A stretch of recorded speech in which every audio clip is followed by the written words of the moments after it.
po sa ating lahat, sa ating mga kapatiran nasa ibang bansa. How are you there? Good morning. At lahat nandito ngayon. It is our prayer na tayo po lahat nasa mabuting kalagayan. At hindi po ang ating preacher, karating lang nasa YouTube na ngayon. Alam nyo, nasa likod, ipakitay din yan. Bale, pasensyahan natin sila. Okay, dito po tayo sa Song of Solomon, chapter 6, verse 1 to 5. Actually, 1 to 13. 1 to 5. Song of Solomon, 6, 1 to 5. Chapter 6. Yung walang Bible. Nasaan yung walang Bible?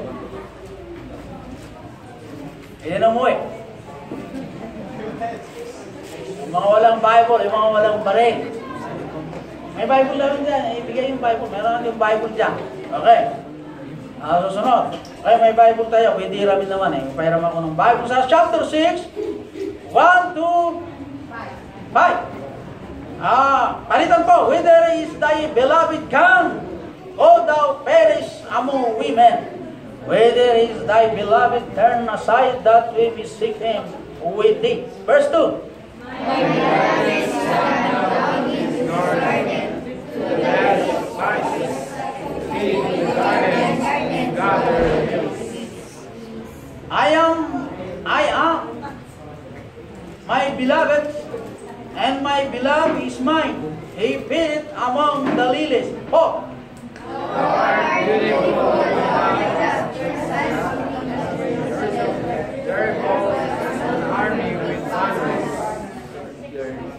Turn away thine eyes from me, for they have overcome me. Thy hair is as a flock of goats that appear from Gilead. Sabay tayo ng 6, go. Thy teeth are as flocks of sheep, which go up from the washing whereof. Everyone beareth wind, and there is not one body among them. God Almighty, salamat Panginoon sa iyong mga salita na aming nabasa. Salamat po Diyos sa special number at ang choir. At ang lahat ng dito ngayon, O Panginoon, salamat po sa inyo. Sa mga kapatiran na sa ibang bansa ay kumitulad ko din, Father. Nawa ang mensahe nito ay magkaroon ng encouragement sa kanila na ikaw lagi makita sa buhay ng bawat hiniram ng bawat isa. Dalayan ko, mayroon kaming bisita, O Diyos, na nawa maintindihan niya o maintindihan ko namin ng iyong salita ko ng thy grace. Kapusin mo po ang kaaway, huwag kumilos sa kalagitnaan ko namin.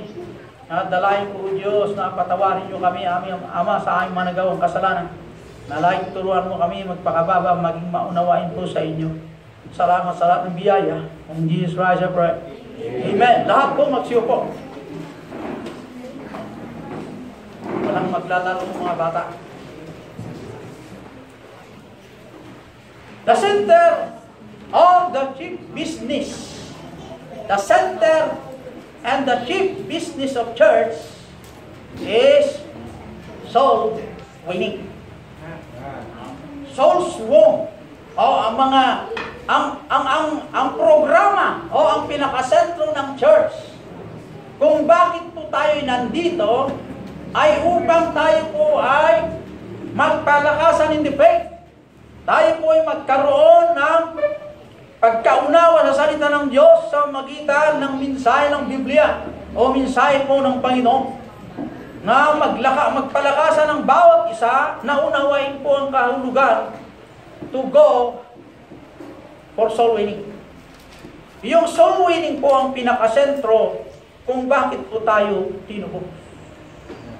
Soul winning. We should tell others about Jesus Christ. The church talk about Him, and it creates in the heart of sinners a great desire to look upon Him and become acquainted with Him. So, when we put on Christ as our daily life, we put Him in the forefront, see Him instead of other people. That we should live, that Christ is the center of all. Ang mga mananampalataya ay dapat nating malaman na ang ating buhay na tinubos ni Kristo ay dapat makita sa labas. Katulad yan, pumunta ako sa McDo.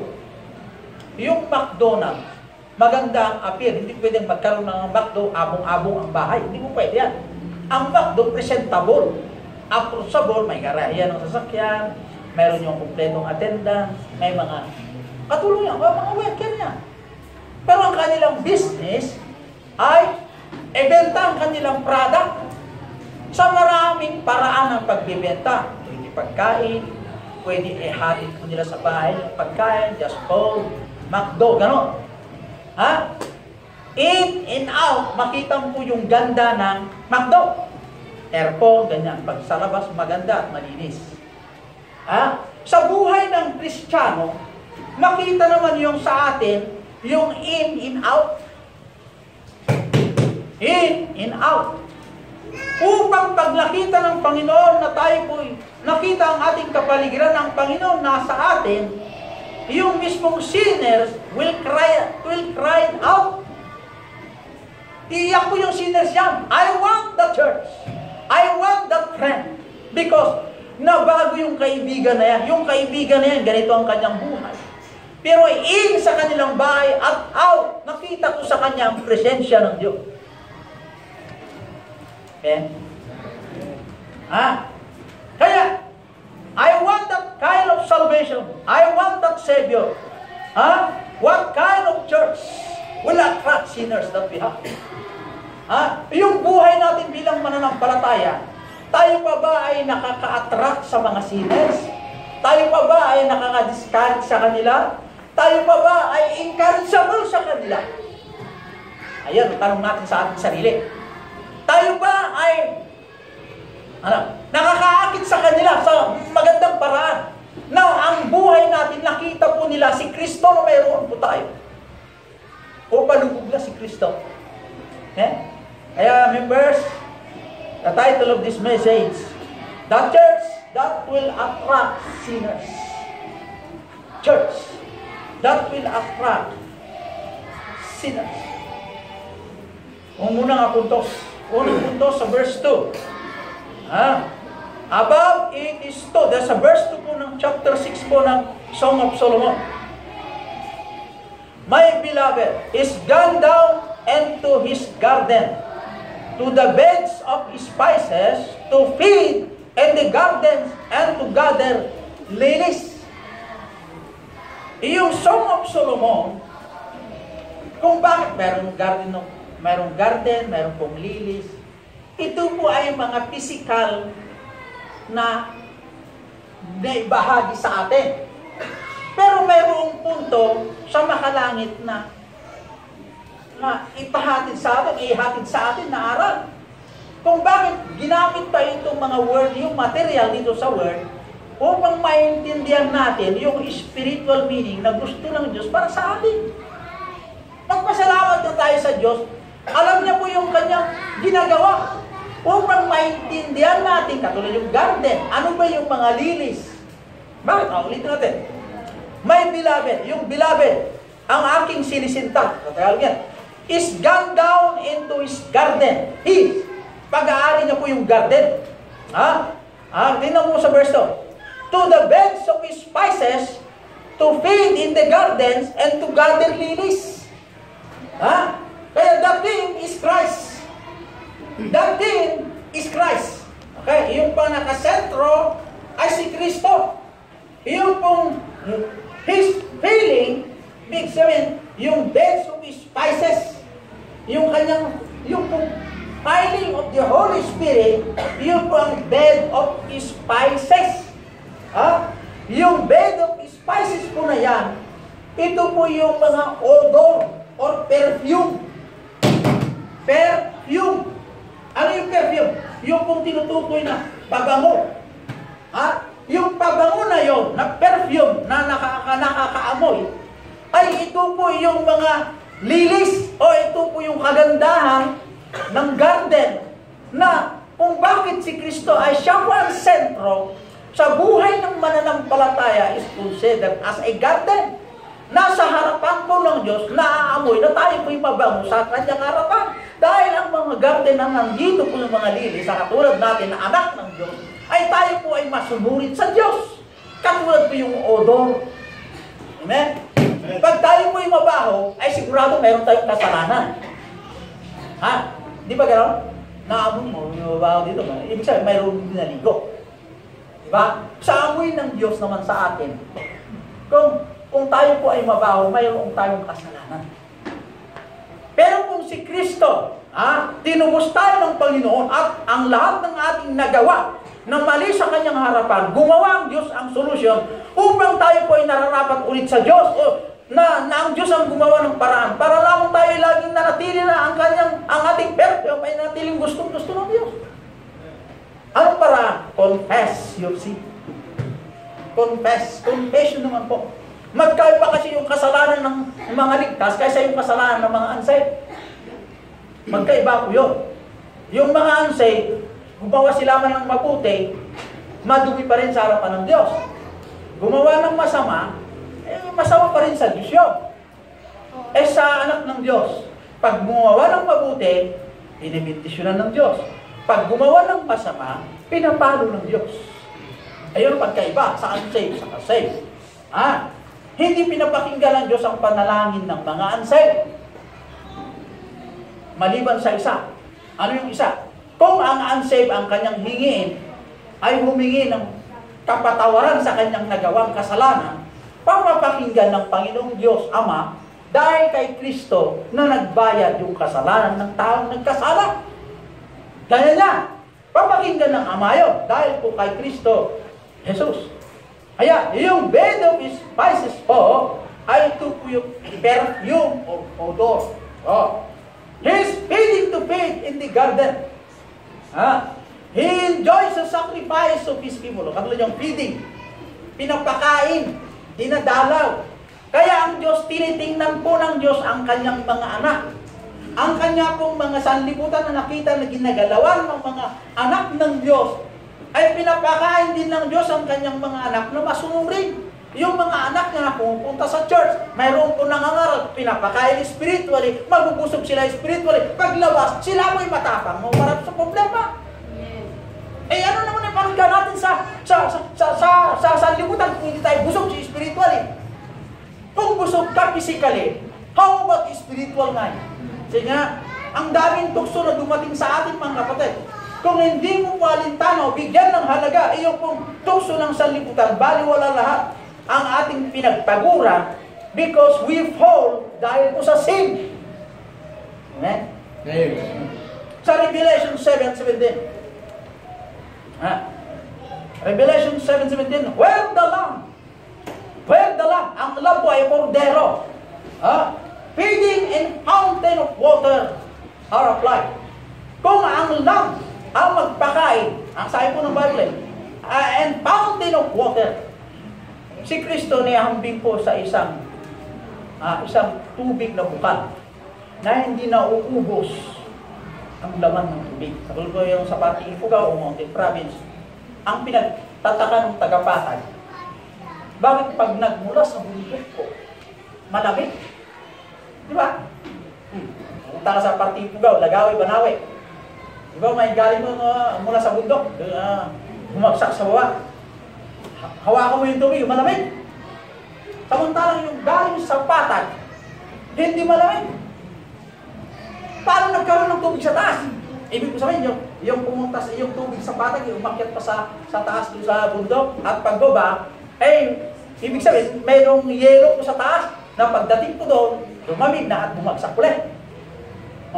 Hindi nga, paliwanag ko nga. Ewan ko sa mga agriculture, nagtapos ng agriculture. Kung ano pang mataas, mas malapit sa araw, yun pang malamig. Pumunta ka sa Baguio. Sa Baguio, air continuous doon. Wala nang pang problema. Pag lumabas ka lang, malamig. Pag lumabas sa loob, malamig din. Hindi na kailangan aircon. Pero sa atin, mula sa kapatagan, pag punta ka doon, malamig. Pero yung nandun, nakasando sila. Bakit nakasandong tao dito? Malamig naman. Kasi sanay sila sa lamig. Sa atin na sanay sa init. Pag punta ka doon, napakaginaw. Ganon. Di ba? Nagtataka ba? Lahat ng umaagos sa tubig mula sa taas, hawakan mo malamig.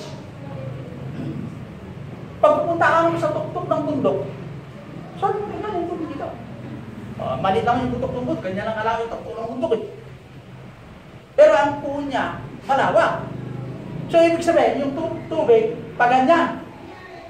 Pataas. Kasi walang pinanggalingan sa taas na eh. So, di ba kung yung taas na, may punitado sa taas sa ulap, eh pwede. Kaulap ng galing ng ulan at dumaan sa tuktok ng bundok, hindi. Ha? Ibig sabihin, hindi na uubos yung yung bumabagsak na tubig. Pero, ito, sinabi ng Bible, ano man po ang mayroon sa lupa ng tubig, na uminom ka dyan, mauuhaw ka rin. Pero yung tubig na ibigay ni Kristo, kailanman hindi ka mauuhaw. Kaya mananampalataya, maghanap ka rin ng tubig. Bakit hindi mo hanapin yung tubig na hindi nagbigay ng uhaw? Physically, we need water. Pero mas higit na hanapin natin yung hindi tayo nauuhaw. Amen? Ba't naman na? Ibig sabihin, ang ibig sabihin, yung kung makapagbigay lahat, yung mga imposible na hindi natin sukatin, yung karunungan na mayroon nagbigay sa atin. Hindi natin masukat, hindi natin maipaliwanag, pero kaya nang gawin. Iyon ang dapat natin unahin na hanapin, na yun ang kakulangan ng mga tagalupa. Ha? Kaya, His fathering, to gather lilies. Di ba? Ano ba yung lilies sa Tagalog? Ginagather na yung mga lilies. Yung mga tanim na nabubuhay sa tubig. Yung water lily, pampo ata, water lily. Ano ba yung water lily na nabubuhay sa tubig? Kangkong. Kaya, yung kangkong nabubuhay sa tubig. Di ba? Gusto nila yung tubig. Kung meron din sinabi yun na lilies. Ayaw mga mabubuhay sa tubig. Hindi, yung pananim. Tama, isda. Kaya sa loob ng mga yan. Nabubuhay na halaman. Ganyan. Di ko sinisipay. Ano bang nabubuhay sa tubig? Simple, isda. Yung mga halaman. Okay. Ano kapag ito lilis eh? Okay. Yung pong lilis, he gathered. Ibig sabihin, ang mga tao sa lupa, nabubuhay lang po sa tubig. Ano yung tubig? Di ba kasi yung tubig yung mga halaman dito sa tubig ay dito sa ibabaw ng tubig. Di ba yung mga ugat yan nakaganyan? Pag-aralan mo yung mga ugat, enough na ang tubig, kayang buhayin ng isang halaman. Di ba? Isang nag-aaral mga agriculturist. Di ba kaya nang buhayin po yung halaman? Mayroon gano'n. Mayroon din yung ayaw niya yung maraming tubig, gusto niya lupa rin. Ang gusto mo ipakita yung tubig, kahit tubig pa lang yung tubig, ng tubig, kaya nang bumuhay ng lilis, yung kayang pinanggalingan ng tubig, hindi niya kayang buhayin ng tao kung may pananampalataya, mabubuhay sa salita ng Diyos. Kung ang tubig na nakikita natin at pinampaligo natin, kaya nang bumuhay ng halaman, yung halaman, kaya nang buhayin. Yung kayang pinanggalingan ng tubig na yan, na nagbigay, hindi na kayang buhayin ang mga nabubuhay po sa halaman, na katulad natin nabubuhay sa lupang ito, na ang ating inaasahan na hanap buhay, ang lupa, mula sa lupa, katulad ng bigas, lulutuin natin, ang mga halaman, lahat ng galing sa lupa na pagkain, hindi ba kaya itayurin ng Diyos sa isang hanap buhay, isang mananampalataya sa magitan ng kanyang faith sa Panginoon, hindi niya kayang gawin na magkaroon din ng isang pamumuhay, sa physical na pamumuhay. Kung ang mga tubig kaya niya, yung pamumuhay kaya niya rin. Yan ang gustong tubukin din eh. Yung church planting, kaya nga tayo sumusuporta sa mission. Mission. Mayroon tayong nagilyan. At dito kay Pastor Eric, napunta ko sa ibang bansa. At it is our prayer na itong kapatid ay makapunta ron. Hindi natin kaagad putulin ang kanyang support. Putulin na lang natin pag mayroon akong nabingwin doon o mayroon siyang pinagpapala ng Panginoon doon, nabinigyan siya ng support siya. Na-support ang sarili niya po sa mission. Pag natin tularan yung mga puno agad ng support, pag napunta sa Amerika. Bigyan natin pagkakataon. Ayun, yung pong church planting. Maraming mga US missionary na umuwi, church planter sila. Church planter. Yung sabi ng church planter, nag-umpisa, sa katulad po sa Barangay Salvacion. Ako ang manguna doon.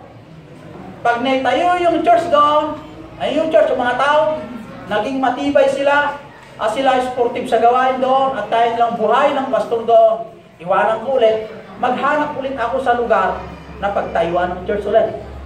Pag naitayo ulit, maraming support sa gawin, iwanan ko ulit yun, pupuntahan ako sa ibang lugar ulit. Church planter. Ito. Nagtatanim ako, tatawag ako ng isang mananampalataya, siya maging pastor doon. Tatawag ang Diyos sa magitan ng kanyang lingkod, siya po ang mamili o sino ang nagpipress sa mission na yun. Kaya yung mga missionary, ang hangad ng missionary at itong mga Philippine missionary ay more souls to be saved. Iisa rin po ang kanilang hangarin.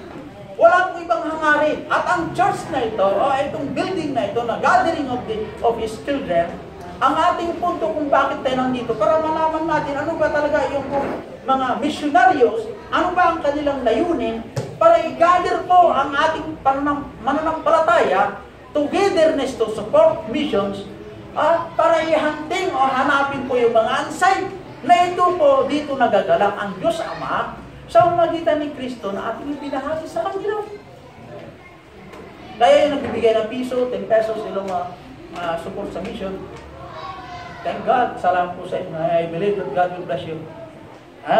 Kayo mga sumusuporta sa missions. Sa hindi sumusuporta sa mission, I challenge you to give support for missions. Kasi oras-oras, ang buhay hindi natin alam. Mas magandang mag-ipon ng kayamanan doon, pangalawa lang sa lupa. Doon ang higit sa lahat, na ayon sa Colossians chapter 3 verse 2, ilagak ninyo ang inyong pag-iisip yung mayroon sa taas, hindi po yung mayroon sa lupa. Kasi ang lupa temporal, doon eternal. He picked the lilies one by one and gathered them to Himself. And there will be a general harvest of them that great day, when He sent forth His angels to gather all His lilies, that He might be forever glorifying and admire the Lord Jesus Christ. There will be a judgment day. Kaya, members, maging busy po tayo sa gawain ng Panginoon. Pasalamat na tayo, mayroon tayong mga professionals. Marami tayong mga professionals dito sumusuporta sa gawain. Pero iba po yung naka-base po sa isang gawain, katulad po yung Barangay Salvacion. Kung meron tayo sana isa pang preacher na pwede, meron pa dito sa barangay, dito sa parte, ayan yung Sister Bricia, doon parte, Sinamar Norte. Magkasayin tayo ng isa dyan, kasi may mga mananampalataya dyan. Na i-gather doon at magkaroon ng Bible study, katulad yung ginawa natin sa Barangay Salvacion noong una. May mga lupain din nyo. Kaya ipag-pray natin ang Barangay Sinamar Norte at ganoon din po sa Tando. Dito yung mga taga-Tando. Ipag-pray natin sila, Kabatwa. Na mabuksan din ulit sa marami sila doon. Mga taga-Tando. Kung sana dumating ang ating bisita, pwede magkaroon isang sasakyan doon at saka dito. Balik ko yung sa Barangay Salvacion, saka yung pati ni mga doon. Kaya kailangan natin mga at dadalhin lang dito. Kada every Sunday, kada first Sunday of the month. Amen? Amen. Make ourselves busy in the Lord. Sa chapter 2, verse 16 and verse 3. To comprehend verse 3, dito sa chapter 2 po ng 16. Christ is reigning. My beloved is mine, and I am His. Yung preeminence, yung preeminence, the supreme in her house, He painted among the lilies. Ibig sabihin, ito ang Panginoong Jesus Christ ay makapangyarihan kung sa bahay niya in the flesh. Katulad bang gawain itong templo. Nag-gather po itong mananampalataya at papakainin ng salita ng Diyos. Pag sila po ay nabusog at nag-mature, sila rin po ay magbubunga spiritually. Pag sila po ay magbunga spiritually, ay ang Diyos ang magbibindisyon sa kanyang buhay. At pag binindisyon ng buhay niya, siya rin po ay pakinabangan sa gawain ng Diyos. Iyan ang ibig sabihin ko yan. His preeminence in her house. He fed it among the lilies, entirely devoted and dedicated to Him. And then her interest in Him and in His grace. My beloved is mine. I am happy, truly happy with Him. Sa bawat mananampalataya, lagi po tayo nasa pagwawagi. Ang mga anak ng Diyos lagi nagwawagian. Kailanman wala tayong hindi pinagwagian. Pagdating sa Christian life, kung lamang si Kristo ang nasunod sa atin, walang katanan. Kung bakit po tayo ay nagpe-fail, marungkutin dahil ang ating gusto ay hindi sinagot ng Diyos because we work or we move according to our own ways, not on the ways of the Maker o si Jesus Christ. Kaya tayo bilang mga anak ng Diyos, dapat po tayo ay, in order for us to be blessed, in order that Christ is reigning in us, we should abide the superiority or the supreme na kanyang pamaraan.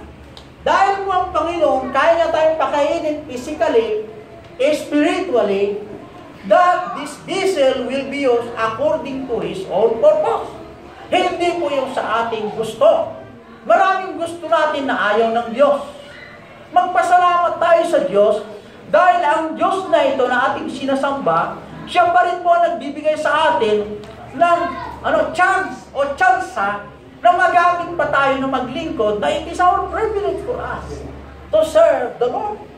Kasi ang Lord, ang Panginoon natin, paglingkuran mo o hindi, Panginoon pa rin niya.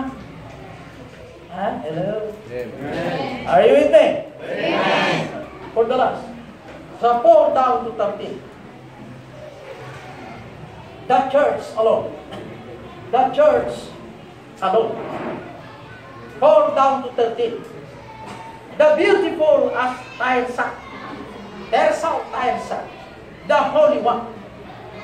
Yung Tirsa po, ibig sabihin, may hambing po yung Canaanites city.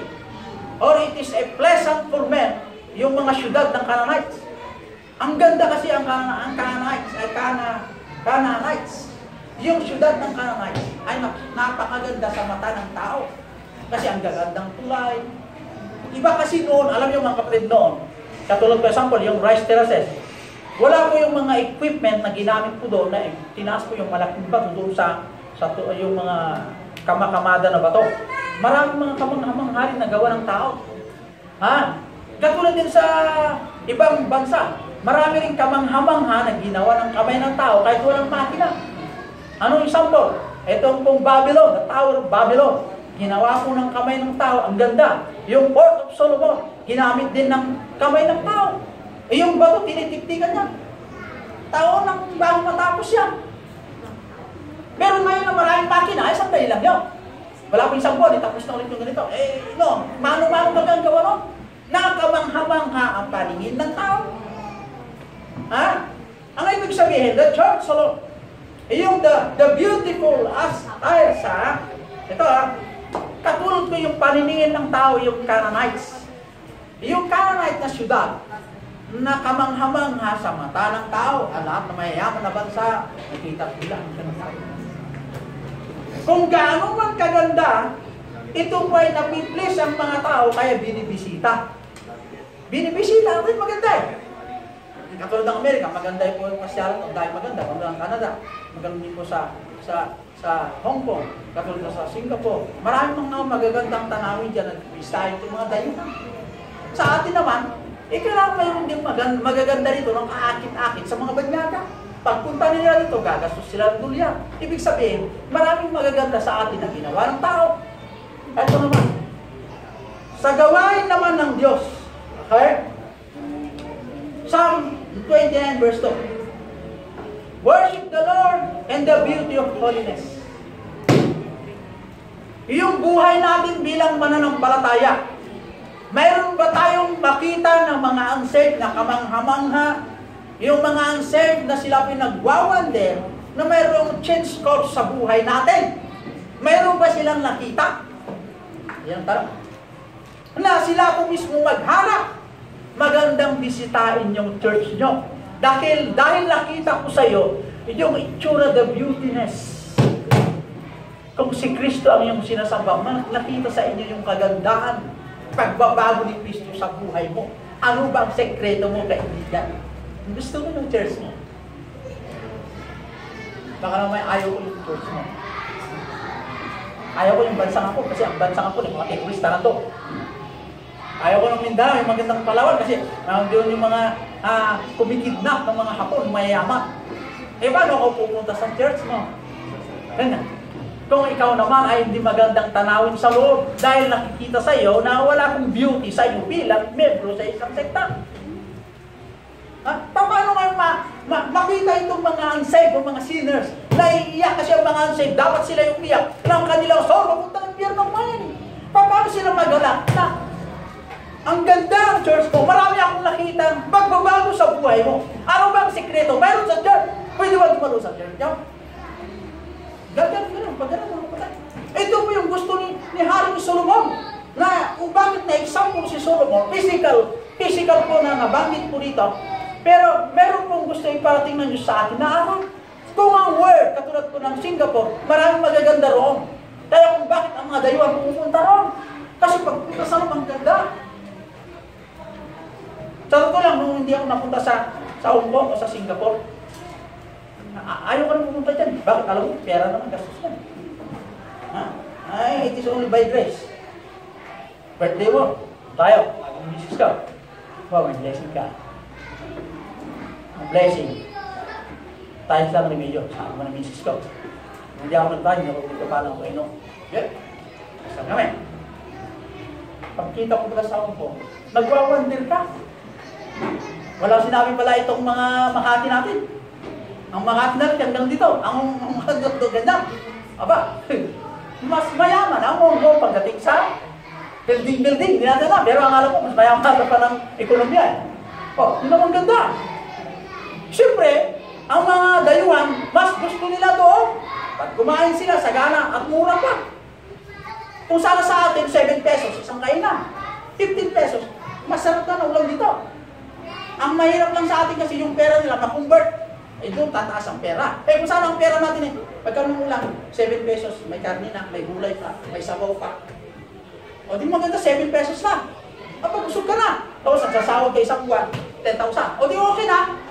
Ganon doon kaya ngayon mo doon Kung bakit mahal yung pera nila, pag pumunta yung pera nila, magtatimes po yun. Kaya sabihin natin mahal yung pera nila doon. Ganon sana ang pera natin, pupunta sa Hong Kong. Magtatimes yung pera natin doon.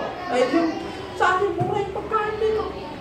Ang pinagtataka ko doon, saka dito, ang taniman ng gulay sa harapan lang natin, tanim dyan yung gulay.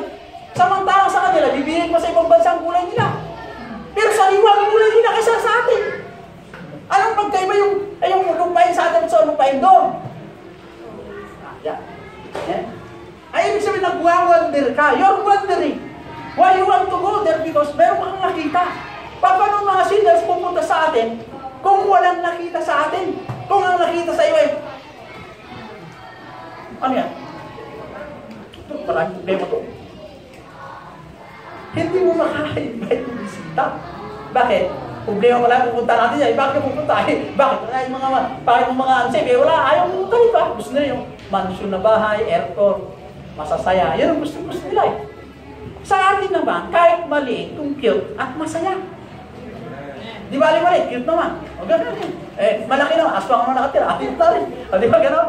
Kaya yung mansion. O kung partiker mo, mayroon dyan. Dito wala. Wala kang nagano dito. Hindi ba mayroon? Peto lang dito. Maliit kang kapilya lang. Pero masaya. Ano ba sekreto mo dyan? Halika. O di pupunta sila. Matrak sila. The sinners will be attract. Ay kung hindi matrak sa'yo. Wala. Members, I challenge you. The church alone. How would the people or the unsaved will worship the Lord? The beauty of His holiness. Paano sila sumamba sa Diyos na ating sinasamba kung hindi nila makilala si Kristo sa atin? Pagdating sa bahay, katulad ni Mahatma Gandhi. Si Mahatma Gandhi, naghahanap ko ng pagsisimbahan niya nung siya ay nag-aral sa Amerika. Dahil pagpunta, nag-uupa si Mahatma Gandhi sa isang bahay. Ang problema, Yung katabing bahay na inupahan, may nagsagutan naman na ng palataya doon na baptist. Nag-away. Sabi ni Mahatma Gandhi, ayaw ko ng ganyan na church. May Bible naman sila lumalabas. Pumunta sa kapilya sila. Oh. Kaya sabi ng Mahatma Gandhi, hindi yan ang church na hinahanap ko.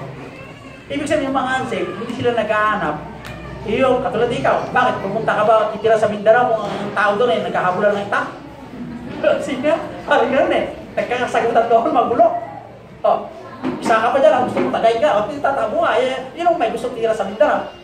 Katulad sa church, magulo ang church, magulo ang mananampalataya. Sino naman ma-attract sa'yo? Ah, sige nga. Sino yung pumunta dito? Wala. Kahit pupunta dyan, magugulo dyan eh. Oh. Kaya nga members, mahalaga ang testimony. Testimony. Amen. Hindi ka makakakay ng kaluluwa kung ikaw mismo hindi nagbabago. Maliwanag ko ang Bible. Kung tama ka, mali ang Bible. Kung tama ang Bible, mali ka. The Bible says, how the unsaved will attract our business that Jesus Christ is the only way going to heaven. Kung ang ating buhay hindi pa nabago.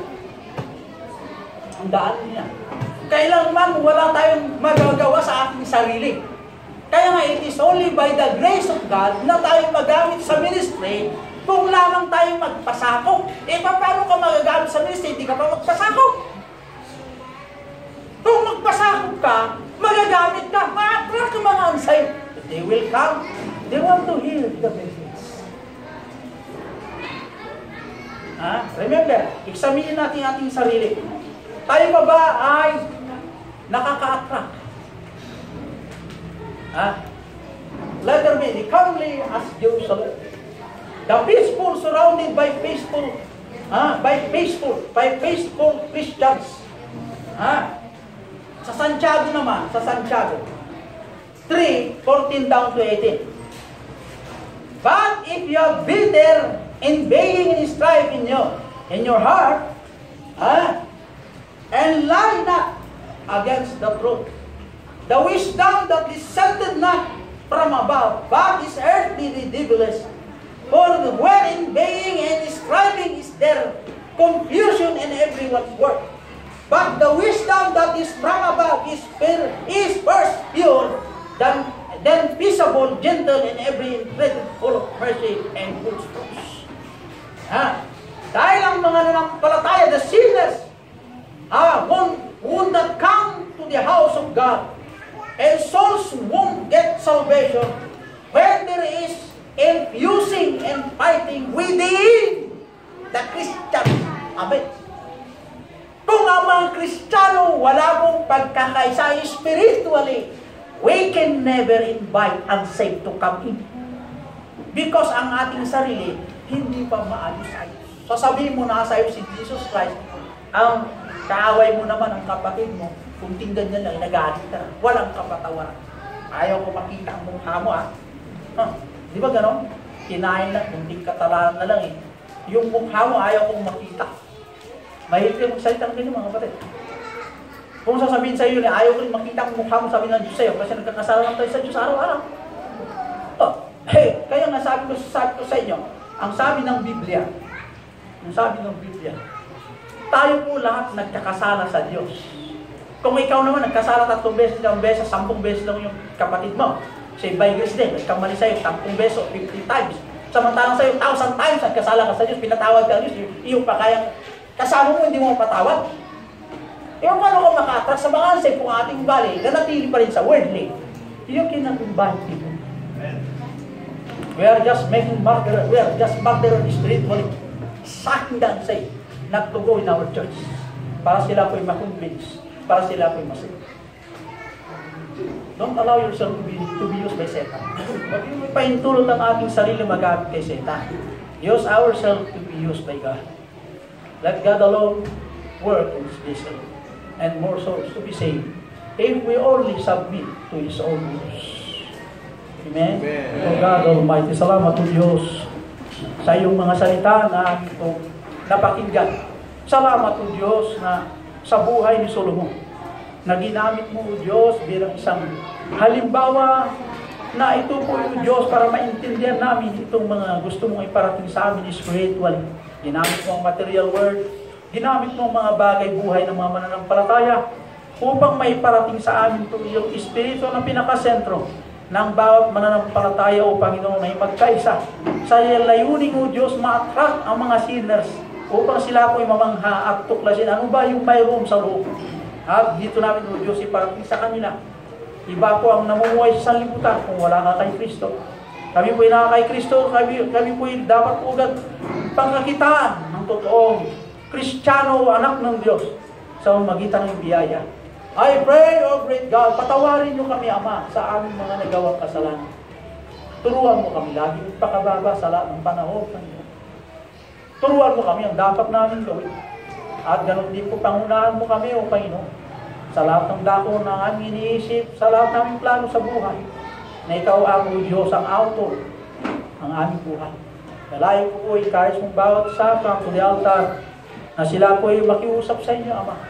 Ano ang po ang kanilang dalangin, hindi kumito ang pindahan, Father, na huwag mo silang pabayaan. If ever God challenge your life, when it come forward, if God touch your heart, when it come forward, right now, tayo ba'y magbuklod sa panalangin ng bawat isa. Kung kulang sa altar, mga men upstairs, mga ladies po sa baba. Dahil kulang, pwede kayo dyan na. Daming bisita, isang tanong lang po.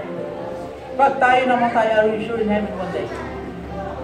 Are you sure? Pakitaas mo, sure ka. Okay, hindi. Sa likod, kapatid na sa likod, bakit hindi ka pumarito sa harap? Tayo po yung mag-pray. Mayroon ka pang panalangin dyan? Sino bang mayroong panalangin? Pastor, why not include me in prayer? Why not come? Why not raise that hand? Mayroon ba dito?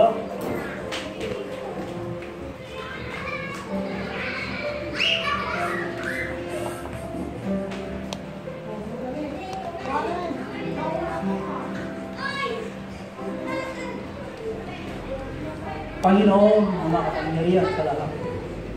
Salamat, Father, sa iyong mga salita na pinaalala mo sa amin. May mga kapatira na nag-forward, mga men upstairs, mga ladies downstairs. At salamat po, O Diyos, ang challenge. Na ang bawat isa, O Diyos, katagpuin mo nga sila sa kailang pangailangan, spiritual at physical, Panginoon. Na ang aking panalangin sa kanila, O Diyos, na magamit sila in furtherance of the gospel. Na kami po'y lahat pangsamantala sa lupa nakatira, Panginoon. Na bago mo kunin ang bawat buhay po namin, nakagawa naman kami, O Diyos, yung pinakasentro kung bakit mo kami tinubos. Dalahin ko, Panginoon, nagapusin mo ang tao, huwag pumilo sa bawat mananampalataya. Sa nangihina in the faith, ganun din po sa mga mature spiritual age, na sila po'y magamit in furtherance of the gospel to bring the message of repentance to the unsaved. I pray, bless mo ang bawat mananampalataya at mayroon kaming bisita, O Diyos, nawa ikaw ang nakita niya sa minsay, Panginoon. Dalayan ko na siya po itumibay sa pananampalataya, sa kanyang pag-uwi, Panginoon, ay ang kanyang magulang, mga kapatid na hindi pa ligtas. To share to them the message of repentance na si Kristo lamang po ang muling paraan upang maligtas po ang tao sa apoy na impyerno. Dalayan ko rin, O Diyos, na i-bless mo po ang bawat mananampalataya na hindi nag-forward.